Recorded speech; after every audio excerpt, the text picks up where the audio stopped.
Okay, we are going to work on the switch knee. Now this is a little bit of a complicated technique because of the footwork associated with it. The footwork is designed to do one of three things.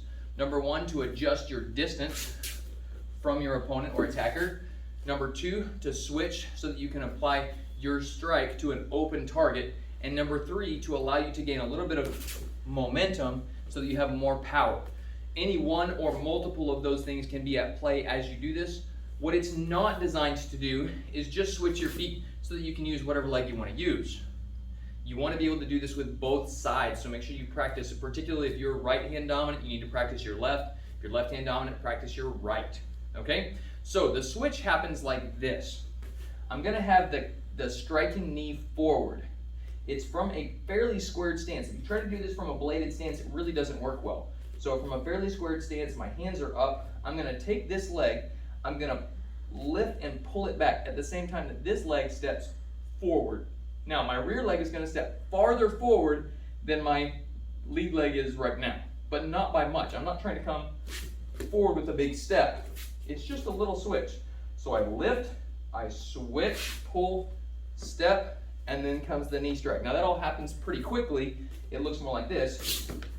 Boom, okay? Now notice that my knee is coming at a slight angle. I'll show you that from a different angle here in a second. But what you need to understand is the weight shift, okay? So when I do this, my weight goes back first, boom, then it goes onto this foot, then it goes forward, and then it goes back to allow my hips to lift, okay? So the weight shift is a little bit technical. You might just practice pull, step, knee until you get that down, and then you can start to drag a little bit, and then you can start to switch.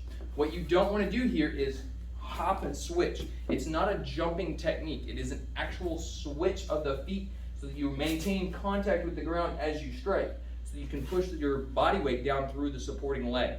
All right, Mr. Jackson, would you go ahead and hold that pad for me? From here, notice that he's holding the pad at an angle here. I'm trying to strike up into his rib cage. You can strike into the groin with this, but because of the rotation of your hips, it has a little bit more force going at a slight angle. Now I can do it from way back here and do my switch. Hang on, gotta switch feet here. I can do my switch from way back here and move forward into him, but this is a really effective technique when we're dealing with the high clinch position. So if we're in a high clinch here, right? Maybe we're doing some dirty boxing type stuff in here. From here, I can then switch and drive that knee up and in, okay? One more time, we're in here. We're in the clinch, right? I switch, drive up and in. Let me show you that from the front here. I'm gonna go switch, up and in at an angle. One more time from the other side. Switch, in.